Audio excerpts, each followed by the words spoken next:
أعوذ بالله من الشيطان الرجيم. بسم الله الرحمن الرحيم. أم حسبت أن أصحاب الكهف والرقيم كانوا من آياتنا عجبا إذ أوى الفتية إلى الكهف فقالوا ربنا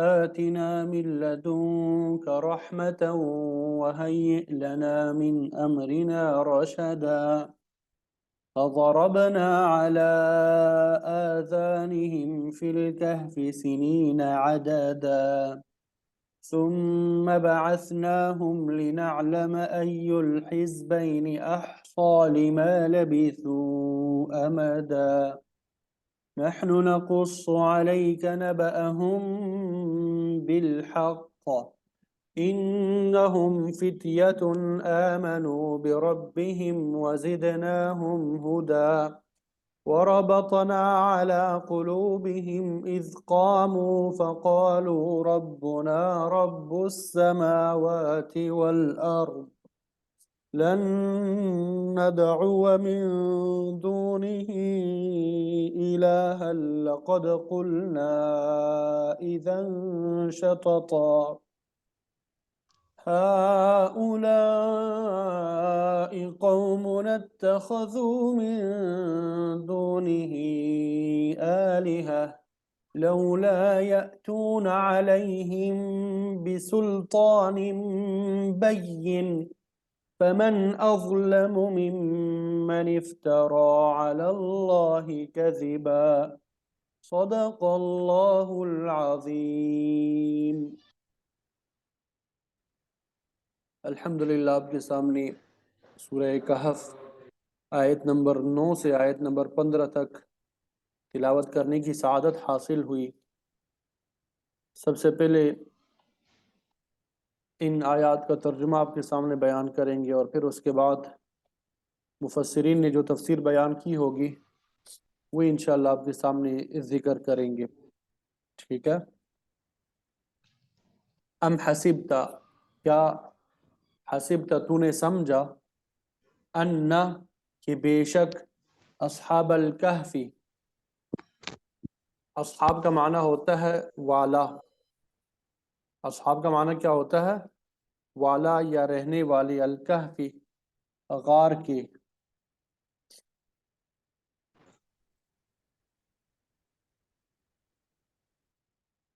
والرقیم اور کتبے والی، رقیم کتبے کو کہیں گے، کیا ترجمہ کریں گے اس کا؟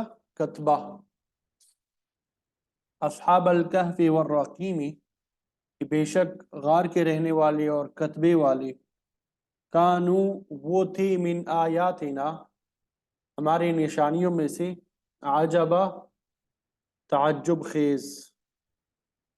کیا آپ یہ سمجھتے ہیں کہ غار والے اور کتبے کے رہنے والے ہماری قدرت کی نشانیوں میں بہت تعجب خیز تھے؟ اذ جب، اذ کا معنی کیا کریں گے؟ جب، اوا اول فتیتو ٹھکانہ لیا، اوا کا معنی کیا ہے؟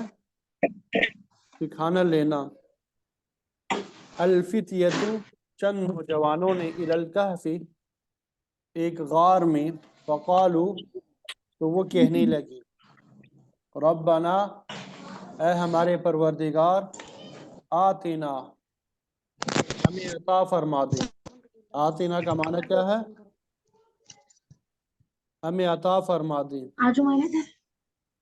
من لدن کا اپنی طرف سے، رحمتن رحمت، وہی لنا اور مہیا فرما دیجیے، وہ دو ماما کو ایک کیا لنا کہاں جا رہی ہے پیچھے ہمارے کرنے لیے، آئی نہیں رہا پانی من امرنا ہمارے معاملے میں سے، رشدا ہدایت، جبکہ چند نوجوانوں نے ایک غار میں پناہ لی اور انہوں نے کہا،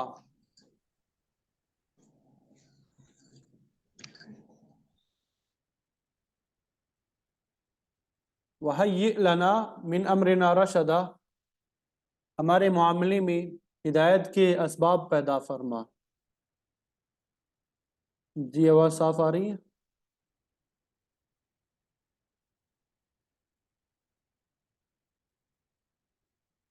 یہ شور کی آواز کہاں سے آ رہی ہے؟ آپ یہ کسی نے میسج کیا ہوگا؟ اصل میں نے یہ مائک آن کیا ہوا ہے، اس میں مجھے آواز نہیں آتی آپ کی طرف سے، تو کوشش کیا کریں آپ لوگ خود اپنے مائک وغیرہ کو بند کیا کریں، ٹھیک ہے؟ کسی کا مائک وغیرہ اوپن نہ ہو، بند کر دیا کریں۔ ابھی مائک سب کے بند ہے، باقی سب کے اب تو آواز نہیں آ رہی؟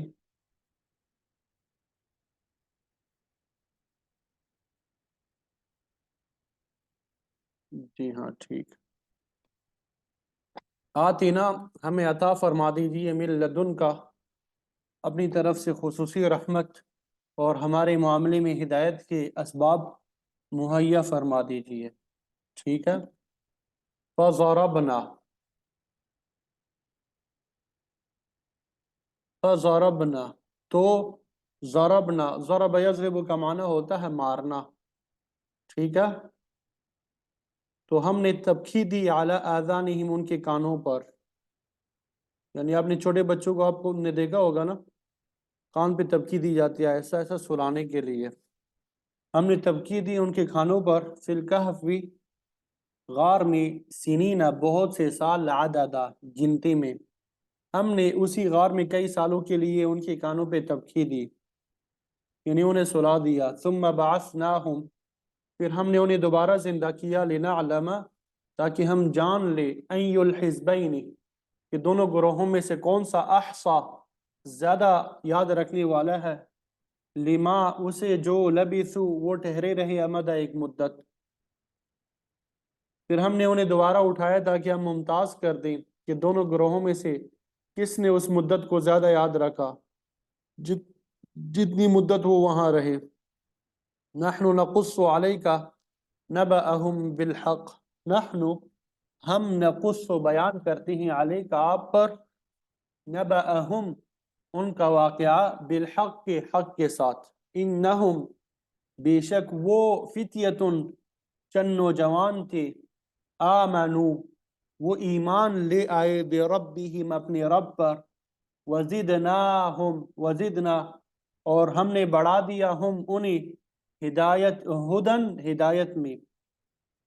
ہم آپ کے سامنے ان کا سچا حال بیان کرتے ہیں، وہ چند نوجوان تھے جو اپنے رب پہ ایمان لے آئے تھے، ہم نے ان کی ہدایت میں مزید اضافہ کر دیا، وربطنا اور مضبوط کر دیا ہم نے، علی قلوبہم ان کے دلوں پر، ربط یربط کا معنی ہوتا ہے باندھنا، ہم نے ان کے دلوں کو باندھ لیا، جب دل کو باندھ لیا جاتا ہے تو مضبوط ہو جاتا ہے، ہم نے مضبوط کر دیا ان کے دلوں پر، اذ قاموا جب وہ کھڑے ہوئے، فقالوا تو وہ کہنے لگے، ربنا اے ہمارے پروردگار، رب السماوات والارض جو کہ آسمانوں اور زمین کا رب ہے، لن ندعو ہرگز ہم نہیں پکاریں گے، من دونہ اس کے علاوہ، الہن کسی معبود کو، لقد قلنا البتہ یقیناً ہم نے کہا، اذن اس وقت، شططا عقل سے دور، اگر ایسا ہم کوئی بات کریں گے تو ہم عقل سے دور کی بات کہیں گے، یعنی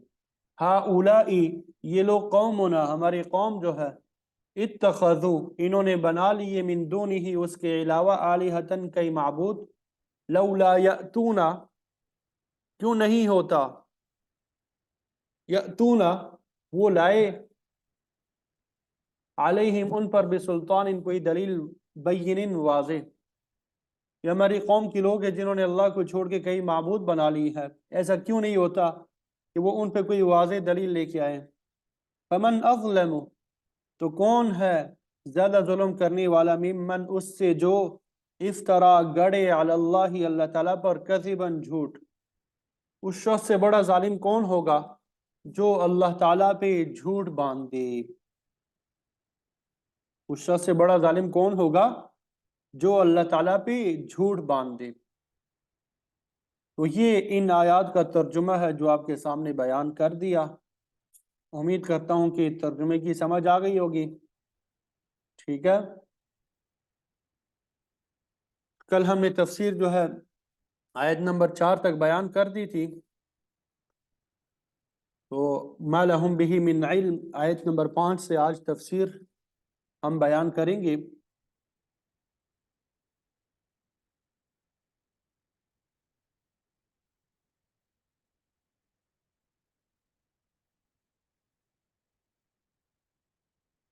ما لہم بہ من علم ولا لآبائہم،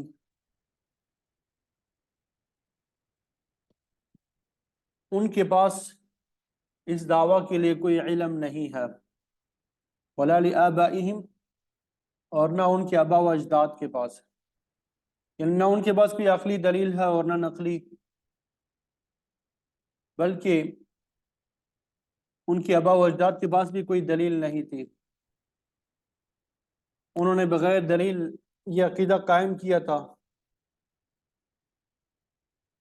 یہ ماقبل میں ہم نے پڑھا تھا، یہ قرآن مجید جو ہے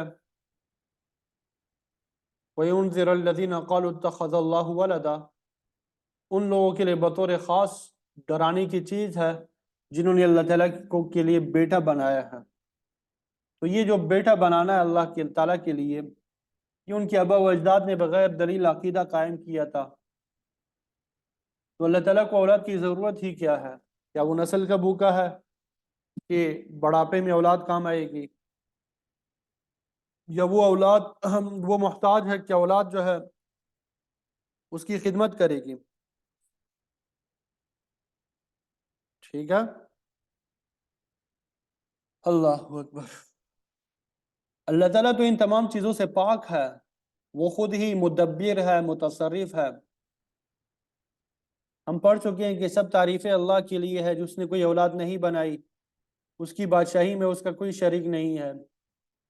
سورہ یوسف میں بھی ہم نے پڑھا کہ اللہ کے علاوہ جن کی تم عبادت کرتے ہو وہ صرف نام ہے جو تم نے اور تمہارے آبا و اجداد نے رکھ لی ہے۔ ما انزل اللہ بہا سلطان، اللہ تعالیٰ نے اس کے لیے کوئی دلیل نہیں اتاری اور تمہارا دعویٰ بالکل غلط ہے۔ کبرت کلمۃ تخرج من افواہہم، کبرت کلمۃ تخرج من افواہہم، اللہ تعالیٰ کی اولاد ٹھہرانے والی ایک بڑی بات ہے جو ان کے منہ سے نکلتی ہے۔ ان کے پاس صرف یہی باطل دلیل ہے کہ ہمارے آبا و اجداد ایسا ہی کرتے تھے، حالانکہ اللہ تعالیٰ کا فرمان ہے وَلَوْ كَانَ آبَاؤُهُمْ لَا يَعْقِلُونَ شَيْئًا وَلَا يَهْتَدُونَ، اگرچہ ان کے آبا و اجداد عقل، شعور اور ہدایت سے خالی ہو مگر یہ انہی کا اتباع کیے جا رہے ہیں۔ سورۃ الانبیاء میں اللہ تعالیٰ نے فرمایا کیا انہوں نے اللہ تعالیٰ کے علاوہ دوسروں کو معبود بنا لیا ہے؟ اے پیغمبر قل، آپ کہہ دیجئے ہاتوا برہانکم، کہ لاؤ اگر تمہارے پاس کوئی دلیل ہے، لیکن وہ دلیل کہاں سے لے آئیں گے؟ حقیقت تو یہ ہے ان یقولون الا کذبا، ان کا اولاد تجویز کرنے کا دعویٰ جو ہے وہ نرا جھوٹ ہی ہے۔ کسی کو خدا کا بیٹا بنانا، فرشتوں کو خدا کی بیٹیاں کہنا، یہ سراسر جھوٹ ہی ہے۔ اللہ تعالیٰ نے خود عیسیٰ علیہ السلام کی زبان سے کہلوایا انی عبد اللہ، کہ میں اللہ تعالیٰ کا بندہ ہوں، بیٹا نہیں ہوں۔ جن کو یہ اللہ تعالیٰ کی بیٹیاں سمجھتے ہیں، بل عباد مکرمون، وہ تو اللہ تعالیٰ کے مکرم بندے ہیں۔ فرشتے اللہ تعالیٰ کی عبادت گزار مخلوق ہے، وہ اللہ تعالیٰ کے سامنے عاجزی کرتے ہیں اور اسی سے ترقی کے درجات میں ترقی کی درخواست کرتے ہیں۔ جس طرح شجر، حجر، جن، انسان، جانور اللہ تعالیٰ کے محتاج ہے، اسی طرح فرشتے بھی اس کے محتاج ہے۔ تو اللہ تعالیٰ کے لیے بیٹے ہونے کا گندہ عقیدہ یہ سراسر جھوٹ پہ مبنی ہے۔ پھر آگے اللہ تعالیٰ نے آپ صلی اللہ علیہ وسلم کو تسلی دی ہے آیت نمبر 6 میں فَلَعَلَّكَ بَاخِعٌ نَفْسَكَ عَلَىٰ آثَارِهِمْ إِن لَّمْ يُؤْمِنُوا بِهَذَا الْحَدِيثِ أَسَفًا، کہ شاید آپ ان کے پیچھے اپنا گلا گھونٹ لیں اس بات پر افسوس کرتے ہوئے یہ لوگ قرآن مجید پہ ایمان کیوں نہیں لاتے؟ هذا الحدیث سے مراد اللہ تعالیٰ کا مقدس کلام قرآن مجید ہے۔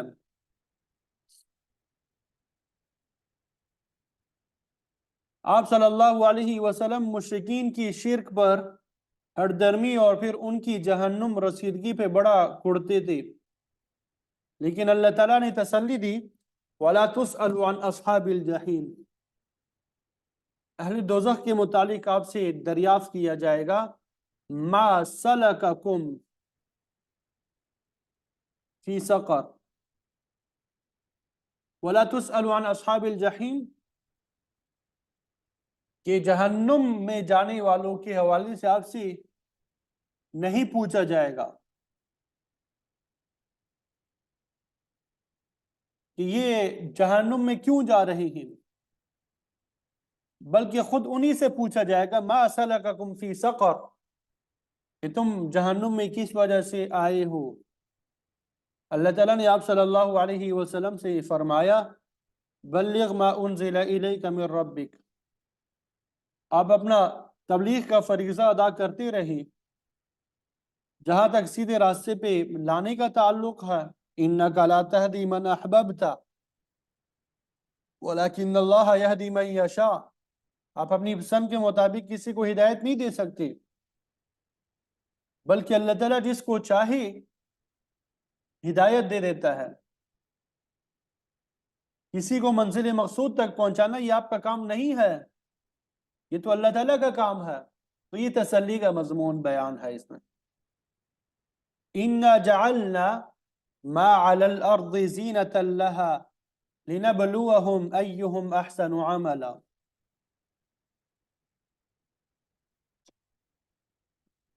بے شک ہم نے زمین کی ہر چیز کو اس کے لیے رونق بنایا ہے۔ زمین پہ جو موجود پھل ہے، پھول ہے، نباتات، حیوانات، جمادات، معدنیات، زر اور جواہر، سب کچھ اس کی زینت اور رونق ہے۔ اور یہ چیزیں پیدا کرنے کا مقصد یہ ہے لِنَبْلُوَهُمْ أَيُّهُمْ أَحْسَنُ عَمَلًا، تاکہ ہم تمہیں آزمائیں کہ اس رونق میں پس کر کون اچھے اعمال کرتا ہے، کون ایسا ہے جو آخرت سے روگردانی کرتا ہے، توحید خداوندی سے منہ موڑتا ہے، برے عقائد کون اختیار کرتا ہے۔ اسی لیے آپ صلی اللہ علیہ وسلم کا مبارک ارشاد ہے کہ تم میں سے زیادہ عقل مند وہ آدمی ہے جو اللہ تعالیٰ کی حرام کردہ چیزوں سے بچتا ہے، اس کی اطاعت میں جلدی کرتا ہے۔ آپ صلی اللہ علیہ وسلم کا یہ بھی فرمان ہے کہ دنیا میٹھی بھی ہے اور سرسبز بھی۔ اللہ تعالیٰ نے باغات، کھیل اور کھیت، چراگاہیں وغیرہ پیدا کر کے تمہیں اپنا خلیفہ مقرر کیا ہے۔ فَيَنْظُرُ كَيْفَ تَعْمَلُونَ، تو وہ دیکھتا ہے کہ تم کیسے کام انجام دیتے ہو، نیکی کی طرف راغب ہوتے ہو یا لہو و لعب میں الجھ کے رہ جاتے ہو۔ آپ صلی اللہ علیہ وسلم نے یہ بھی فرمایا الا فاتقوا الدنیا واتقوا النساء، خبردار دنیا اور عورتوں کے فتنے سے بچتے رہو۔ بنی اسرائیل میں گمراہی کا فتنہ عورتوں کی وجہ سے ہی پیدا ہوا۔ ان فتنوں میں مبتلا ہو کے اپنے اعلیٰ مقصد کو بھول نہ جانا، اللہ تعالیٰ کی توحید اور آخرت سے بیگانہ نہ ہو جانا۔ اللہ تعالیٰ تمہیں آزمانا چاہتا ہے،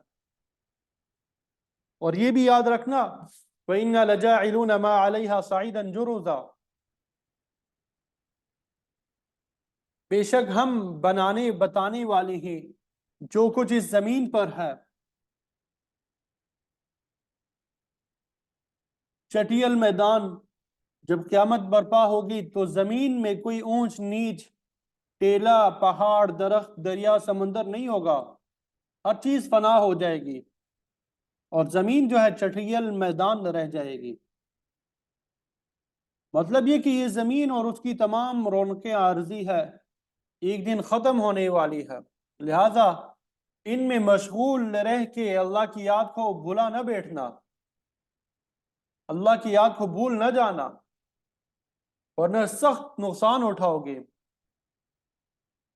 یہ سب کچھ جو ہے تمہارے لیے آزمائش ہے، یہ سب کچھ کیا ہے؟ تمہارے لیے آزمائش ہے۔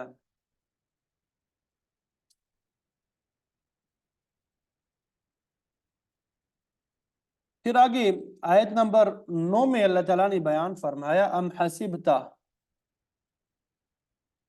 ان اصحاب الکہف والرقیم،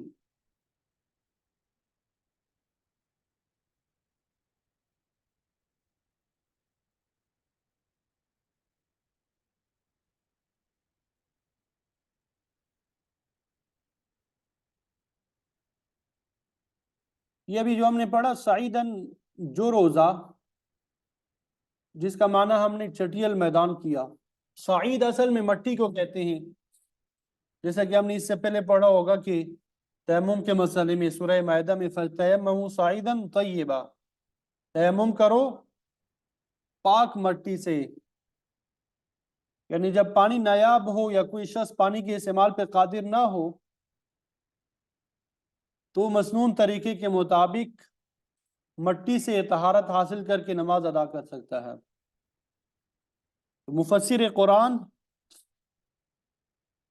امام ابو بکر جساس رحمۃ اللہ علیہ نے اس سے بعض علمی مسائل اخذ کیے ہیں۔ فرماتے ہیں کہ مٹی تو فطرتاً پاک چیز ہے، اور جب روئے زمین کی ہر چیز فنا ہو کے مٹی کا حصہ بن جائے گی تو وہ ہر چیز بھی پاکیزگی کے حکم میں داخل ہو جائے گی۔ اسی لیے زمین کی جنس سے متعلقہ تمام اشیاء، مثلا گرد و غبار، پتھر، اینٹ، چونا، ہڑتال، ریت وغیرہ، ان پہ ہاتھ مار کے تیمم کیا جا سکتا ہے۔ تو اس سے ثابت ہوا کہ کسی چیز کی جنس کی تبدیلی کے ساتھ اس کا حکم بھی بدل جاتا ہے۔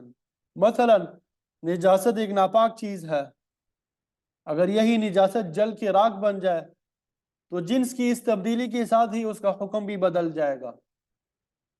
اب اگر نجاست کی راکھ کپڑے کو لگ جائے یا پانی میں مل جائے تو کپڑے یا پانی پہ نجاست کا حکم نہیں لگے گا۔ اسی طرح حرام جانوروں کی چربی بھی حرام ہے، اس کی خرید و فروخت اور استعمال حرام ہے، لیکن سوائے خنزیر کے یہ باقی جانوروں کی چربی سے صابن بنا لیا جائے تو جنس کی تبدیلی کی وجہ سے صابن جو ہے وہ ناپاک نہیں ہوگا بلکہ قابل استعمال ہوگا۔ اسی طرح شراب بھی قطعاً حرام ہے، اس کو بنانا، خرید و فروخت کرنا، پینا پلانا سب حرام ہے، لیکن اگر یہی شراب سرکے میں تبدیل کر لیا جائے تو حرمت کا حکم جو ہے ساقط ہو جائے گا، اب اس سرکے کو استعمال کرنا جائز ہے۔ ٹھیک ہے، اب آگے جو آیت ہے آیت نمبر 2، اس میں اصحاب کہف اور ذوالقرنین کے حوالے سے جو سوال کیے گئے تھے تو ان میں سے اصحاب کہف کا واقعہ اجمالاً بیان کیا جا رہا ہے۔ تو اس عجیب و غریب واقعے کے بارے میں ارشاد ہوا ام حسبت ان اصحاب الکہف، آپ کیا خیال کرتے ہیں کہ بے شک اصحاب کہف اور رقیم کانوا من آیاتنا عجبا، ہماری آیتوں میں سے بڑے عجیب تھے۔ تو اصحاب کہف شروع کرنے سے پہلے اللہ تعالیٰ نے اشارتاً بتا دیا یہ واقعہ تمہیں بڑا عجیب و غریب معلوم ہوگا، حالانکہ یہ کوئی عجیب و غریب واقعہ نہیں ہے، اس کے علاوہ بھی لاکھوں واقعات ہیں جنہیں اللہ تعالیٰ نے اپنی قدرت کی نشانی کے طور پہ ظاہر کیا۔ اس سے پہلے معراج کا واقعہ گزر چکا ہے، جس سے اگر کوئی انسان عقل کی کسوٹی پہ پرکھنا چاہے تو پورا اترتے ہی نہیں ہے۔ تو اصحاب کہف کا واقعہ بھی ایسا ہی ہے کہ عام معمولات سے ہٹ کے ہے۔ پھر اسی طرح موسیٰ اور خضر علیہ السلام کا واقعہ بھی ہے۔ تو اس قسم کے تمام واقعات اللہ تعالیٰ اس لیے ظاہر فرماتے ہیں کہ لوگ ان میں غور و فکر کریں، اللہ تعالیٰ کی وحدانیت کے دلائل کو سمجھ سکے اور اس پہ ایمان لا سکے۔ بات سمجھ آ گئی؟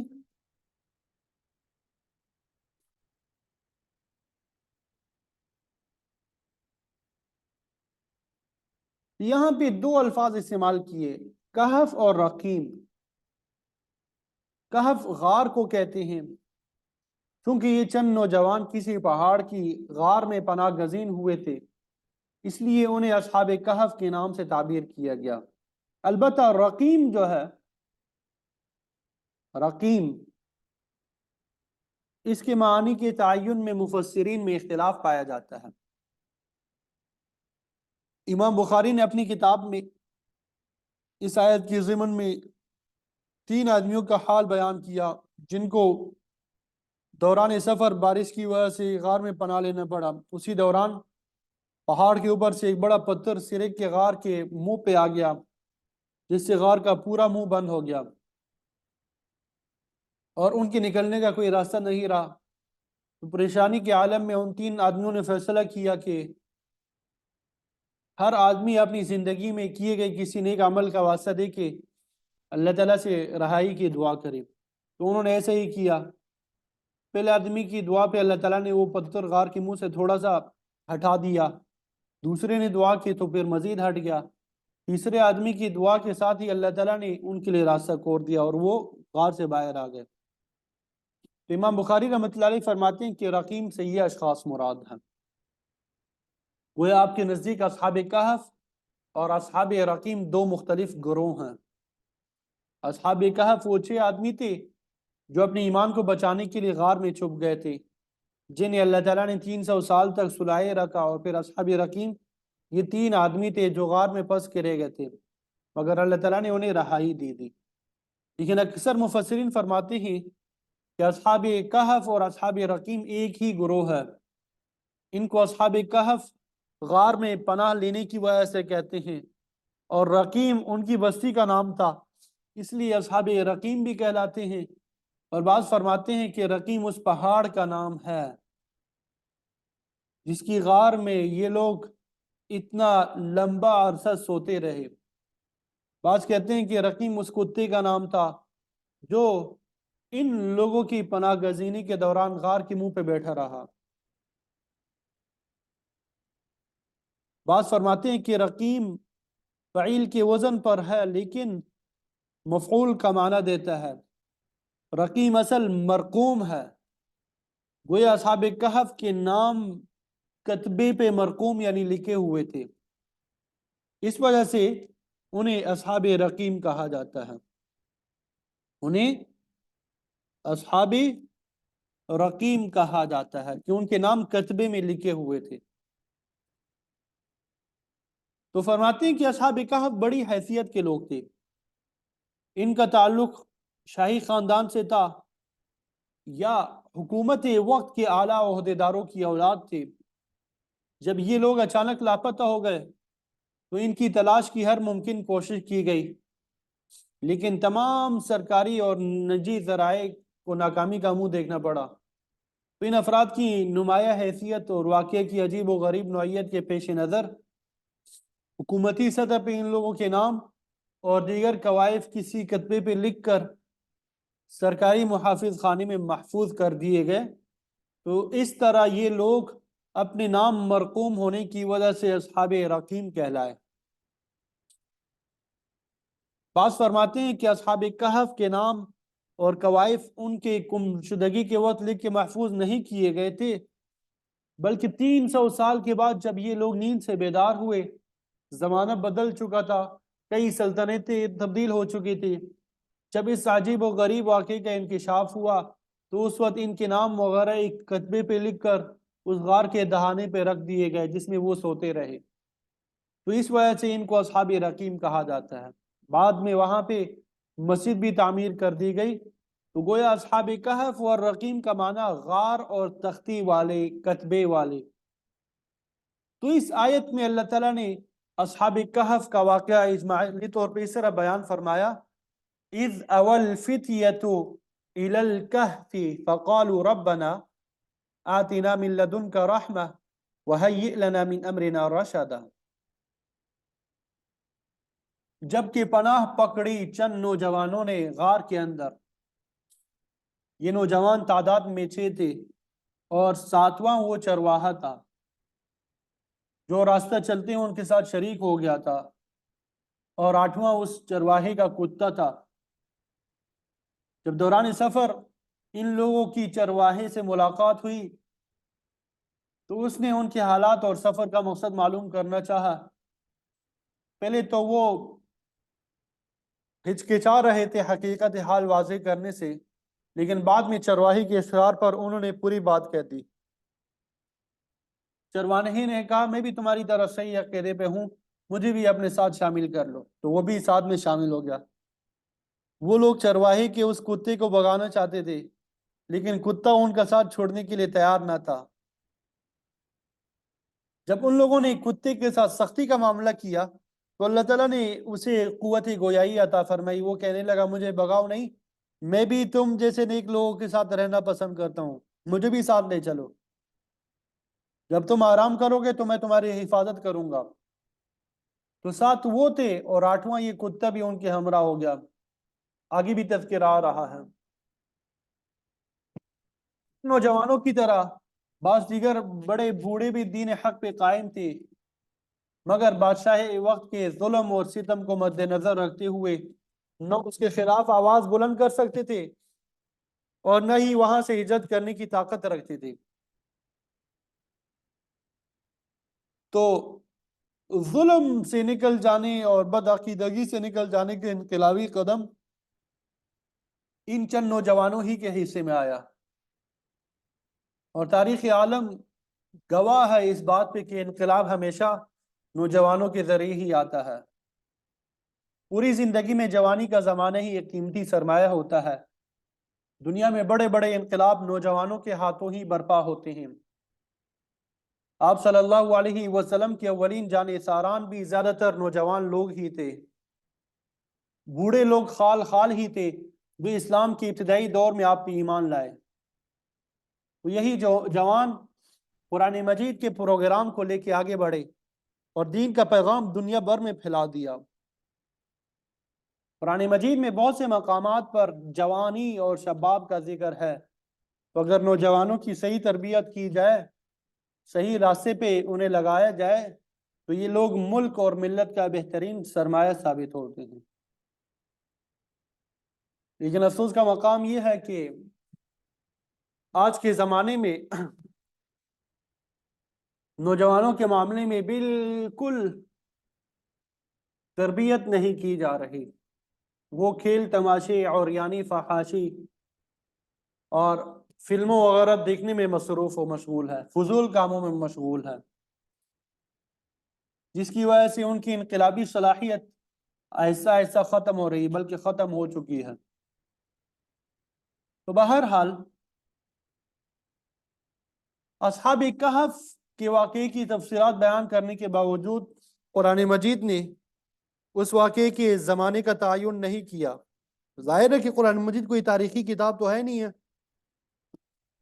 جو ہر واقعے کی جزئیات بھی بیان کرے. پورے قرآن مجید میں یوسف علیہ السلام کے واقعے کے علاوہ کسی بھی نبی کا واقعہ یا کوئی دیگر تاریخی واقعہ پوری تفصیل کے ساتھ بیان نہیں کیا گیا. البتہ صرف وہ واقعات بیان کیے گئے ہیں جو بنی نوع انسان کے لیے عبرت اور بصیرت کا سامان پیدا کر سکیں. تو اس وجہ سے بات فرماتے ہیں کہ چونکہ یہود کو اس واقعے کے ساتھ خاص لگاؤ ہے، اس لیے یہ واقعہ عیسیٰ علیہ السلام کے دورے سے پہلے پیش آیا ہے. اس واقعے کے زمانے کے متعلق بھی کہتے ہیں کہ انتوکس بادشاہ کا زمانہ تھا جو مسیح علیہ السلام سے 161 برس پہلے گزرا ہے. بڑا ظالم بادشاہ تھا. اس نے بیت المقدس گرا کے یہاں مندر تعمیر کروایا تھا جہاں بت پرستی ہوتی تھی. بعض کہتے ہیں کہ اصحاب کہف کا واقعہ، اصحاب کہف کا جو واقعہ روم کے بادشاہ کیسر کے دور میں پیش آیا جو عیسیٰ علیہ السلام سے 251 سال پہلے گزرا ہے، 251 سال بعد گزرا ہے. یہ بھی بڑا ظالم بادشاہ مشہور تھا. خاص طور پہ عیسیٰ علیہ السلام کے پیروکاروں پہ بڑے ظلم و ستم ڈھاتا تھا۔ عربی زبان میں اس بادشاہ کا نام دقیانوس تھا۔ تو اسی زمانے میں یہ چند نوجوان کہیں سفر پہ گئے تو کسی مقام پہ انہوں نے کسی نیک آدمی کا آواز سنا تو اس سے متاثر ہو کے دین حق کو قبول کیا۔ پہلے تو اپنے دین کو چھپاتے رہے، لیکن جب بادشاہ کا ظلم و ستم حد سے بڑھ گیا تو یہ مجبور ہو گئے۔ وہ بادشاہ لوگوں کو غیر اللہ کے سامنے سجدہ کرنے پہ مجبور کرتا تھا، غیر اللہ کے نام پہ قربانیاں بھی کرواتا تھا۔ کیونکہ یہ جوان ایسا کرنے کے لیے تیار نہ تھے تو انہوں نے بستی سے بھاگ جانے کا پروگرام بنا لیا اور اس طرح اس غار میں آ کے چھپ گئے، اور ان کو غار میں سوتے ہوئے 309 سال گزر گئے، اور اس طرح مسیح علیہ السلام کے بعد 560 سال کا عرصہ گزر چکا تھا۔ آپ صلی اللہ علیہ وسلم کی ولادت باسعادت 571 ہجری میں ہوئی۔ اس طرح اصحاب کہف آپ کی ولادت سے تقریباً 20 سال پہلے نیند سے بیدار ہو گئے۔ تو بہرحال مختلف زمانوں کا تعین مورخین کی ذاتی کاوشوں کا نتیجہ ہے، لیکن یقینی طور پہ کسی زمانے کا تعین نہیں کیا جا سکتا کیونکہ وحی الہی اس حوالے سے خاموش ہے۔ امام جلال الدین سیوطی رحمۃ اللہ علیہ نے اپنی اصول تفسیر کی کتاب میں لکھا ہے، ابہیموا ما ابہم اللہ، جس بات کو اللہ تعالیٰ نے پردے میں رکھا ہے اسے پردے میں ہی رہنے دو، اس کی تفصیل میں مت پڑھو۔ ہمارے لیے بس اتنا ہی کافی ہے جتنا اللہ تعالیٰ نے اس واقعے سے پردہ اٹھایا۔ تو اس واقعے کے مقام کے متعلق بھی مورخین اور مفسرین میں اختلاف پایا جاتا ہے۔ بعض کہتے ہیں کہ یہ واقعہ شام کے علاقے میں پیش آیا،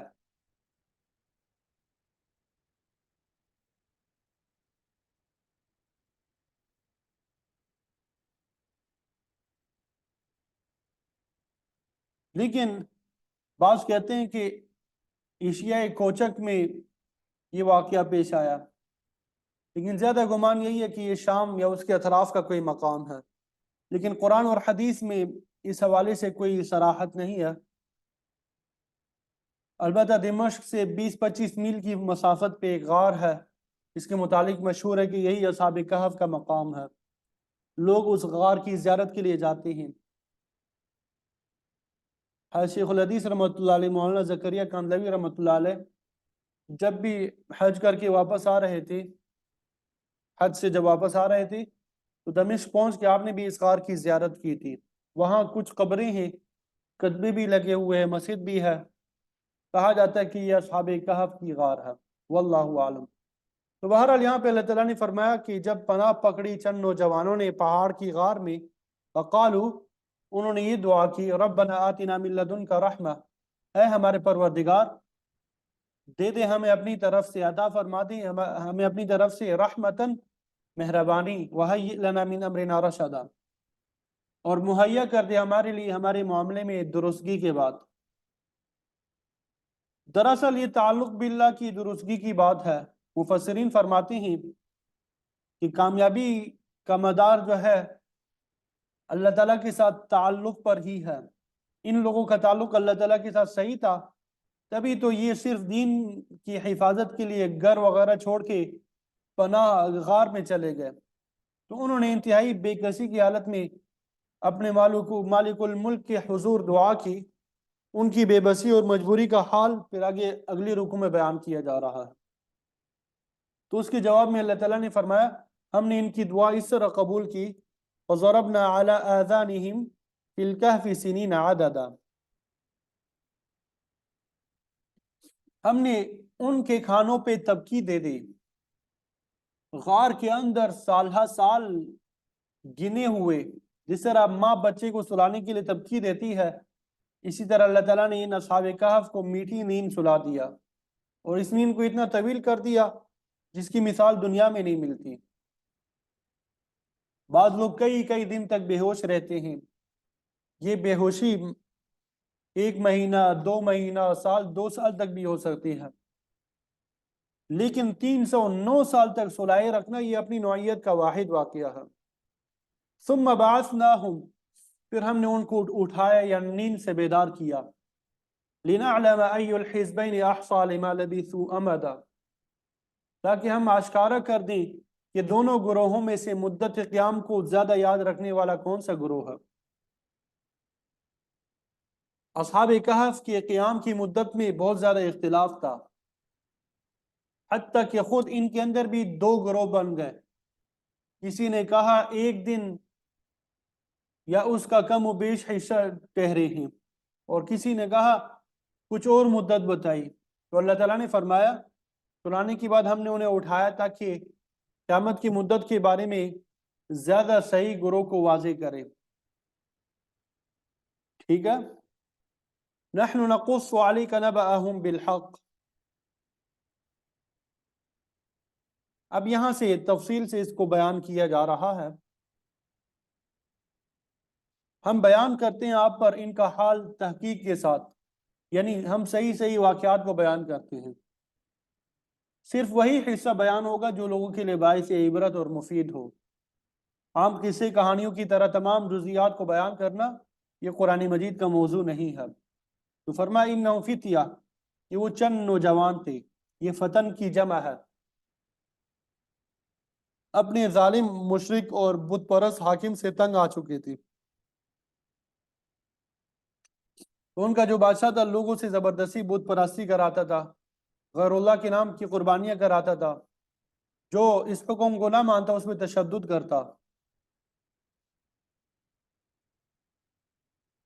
تو یہ نوجوان بھی وہاں موجود تھے، آمنوا بربہم، جو اپنے پروردگار پہ ایمان لائے تھے۔ انہوں نے کفر، شرک، غیر اللہ کی نظر اور نیاز دینے سے بیزاری کا اظہار کیا تھا اور صحیح دین کو اختیار کیا، کیونکہ اچھی حیثیت کے لوگ تھے، بلکہ بعض خود سرکاری ملازم تھے، بعض اعلیٰ عہدیداروں کی اولاد میں سے تھے۔ وہ کسی سفر پہ گئے، نیک آدمی کہیں پہ مل گیا جس نے ان کو عیسیٰ علیہ السلام کی صحیح دین کے بارے میں انہیں بتایا، تو انہوں نے کفر اور شرک کا راستہ چھوڑ کے ایمان کا راستہ اختیار کیا۔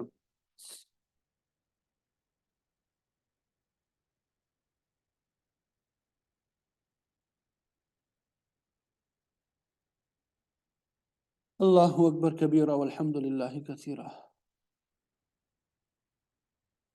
تو اللہ تعالیٰ نے فرمایا جب انہوں نے کفر اور شرک چھوڑ دیا اور ایمان کا راستہ اختیار کیا، وزدناہم ہدی، ہم نے ان کے لیے ہدایت کا سامان زیادہ کر دیا۔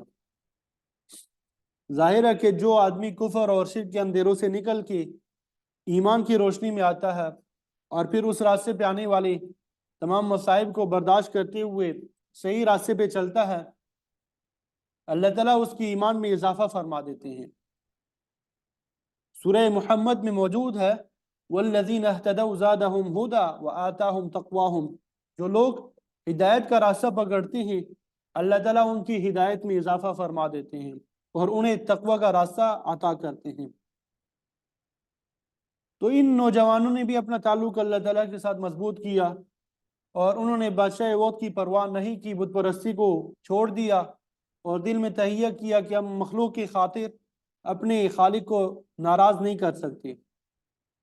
ان کے دل خشیت الہی اور تقوی سے معمور تھے، اللہ تعالیٰ نے انہیں صبر اور استقلال عطا فرمایا اور وہ حق کی بات پہ ڈٹے رہے۔ اسی بات کے متعلق اللہ تعالیٰ نے فرمایا وَرَبَطْنَا عَلَىٰ قُلُوبِهِمْ، ہم نے ان کے دلوں کو مضبوط کر دیا۔ تو جس آدمی کا تعلق اللہ تعالیٰ کے ساتھ درست ہو جائے اللہ تعالیٰ اس کے دل کو مضبوط کر دیتا ہے۔ حضرت موسیٰ علیہ السلام کی والدہ کے بارے میں آتا ہے لولا ان ربطنا علی قلبها، اگر ہم ان کے دل کو مضبوط نہ کرتے، اگر ہم ان کے دل کو مضبوط نہ کرتے تو قریب تھا کہ وہ اس معاملے کو ظاہر کر دیتے، لیکن جس کا تعلق اللہ تعالیٰ کے ساتھ درست ہو جائے اللہ تعالیٰ اس کے دل کو مضبوط فرما دیتے ہیں۔ چنانچہ اس خاتون پہ بھی حضرت موسیٰ علیہ السلام کی والدہ پہ بھی کڑی آزمائش آئی، بچے کو صندوق میں بند کر کے پانی میں بہا دیا لیکن ثابت قدم رہی اور راز کو ظاہر نہ کیا۔ تو یہ چند نوجوان حق پہ قائم رہے جب ان کی ایمان کا چرچا ہونے لگا تو انہیں پکڑ کے بادشاہ کے سامنے پیش کر دیا گیا، تو ان کے لیے یہ سخت آزمائش کا وقت تھا۔ تو پھر آگے کیا بات ہوئی؟ اذ قاموا فقالوا ربنا رب السماوات والارض، یہاں سے انشاءاللہ کل پڑھیں گے کہ بادشاہ کے سامنے پھر کیا باتیں ہوئی، کیا تفصیلات تھی، یہ انشاءاللہ کل پڑھیں گے۔ اللہ تعالیٰ مجھے آپ کو عمل کی توفیق عطا فرمائے۔